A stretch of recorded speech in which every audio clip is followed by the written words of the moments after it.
Hello and welcome to the Great North Gardener. Whether you live in a flat with zero outdoor space or have a mini jungle, we've got you covered. I'm excited to share my top tips and tricks for indoor gardening. It's like having a bit of the great outdoors inside your living room. Smash that subscribe button, grab a cuppa, and let's get started.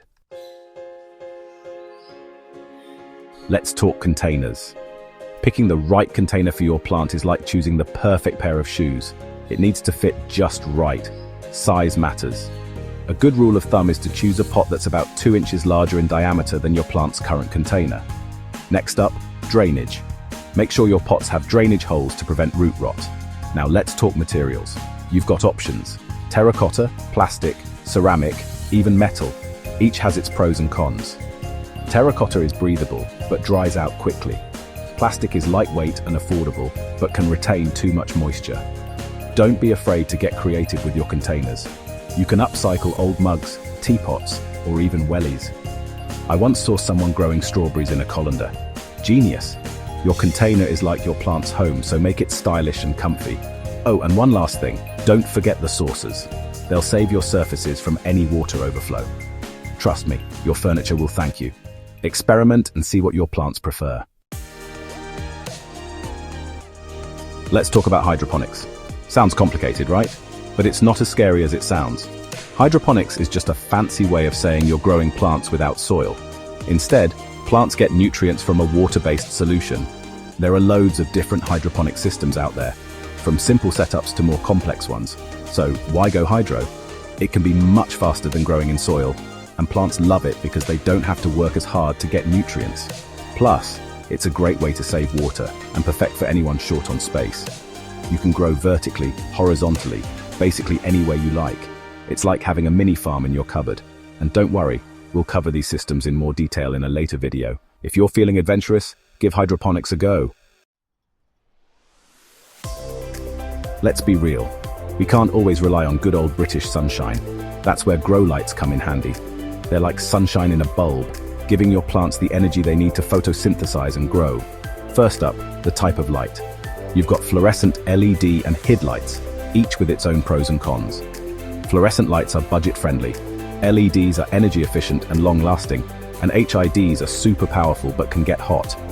Next, think about the distance between your lights and your plants. Too close, and you risk scorching leaves. Too far, and your plants won't get enough light. A good rule of thumb is to start with your lights a bit further away, and gradually move them closer if needed. Most plants do best with around 12 to 16 hours of light per day, followed by 8 to 12 hours of darkness. Keep an eye out for any signs of light stress, like yellowing leaves or stunted growth. Make sure you're giving those plants some well-deserved rest. Let's talk about watering. Overwatering is a common culprit, leading to problems like root rot and fungal diseases. The key is to water deeply but infrequently. Wait until the topsoil is dry to the touch, then give them a good soak. This encourages the roots to grow deeper, making for stronger, healthier plants. How do you know when it's time to water? Apart from the finger test, you can lift the pot to check its weight. If it feels super light, it's probably time for a drink. Remember those drainage holes? They're crucial for preventing overwatering. Always make sure your pots aren't sitting in water.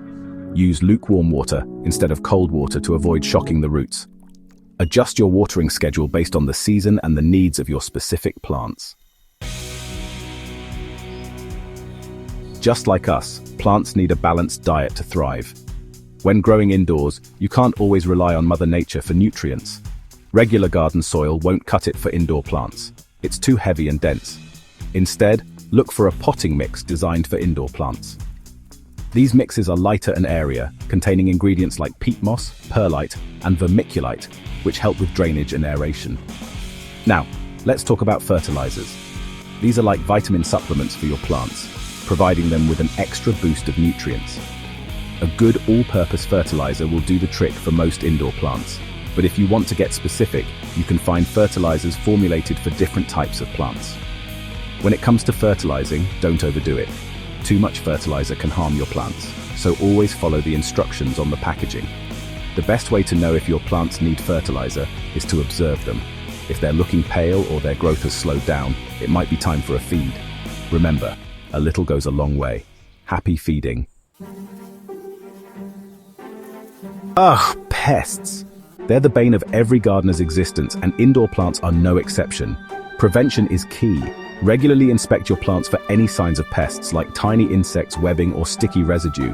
Early detection is crucial for preventing a full-blown infestation. Make sure you're not bringing pests in from outside. Inspect any new plants carefully before bringing them indoors. If you do find yourself battling a pest infestation, don't panic. There are plenty of natural and chemical solutions available.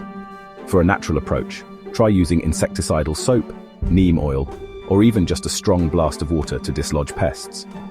If natural methods aren't cutting it, you can resort to chemical pesticides. Just be sure to choose one that's safe for indoor use and follow the instructions carefully. Quarantine any infested plants immediately to prevent the pests from spreading to your other plants. A little vigilance goes a long way in pest control.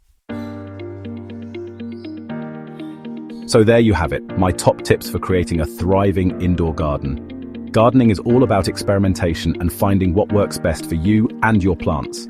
Have fun. What are your biggest indoor gardening challenges? Tell us in the comments below and give this video a thumbs up if you found it helpful.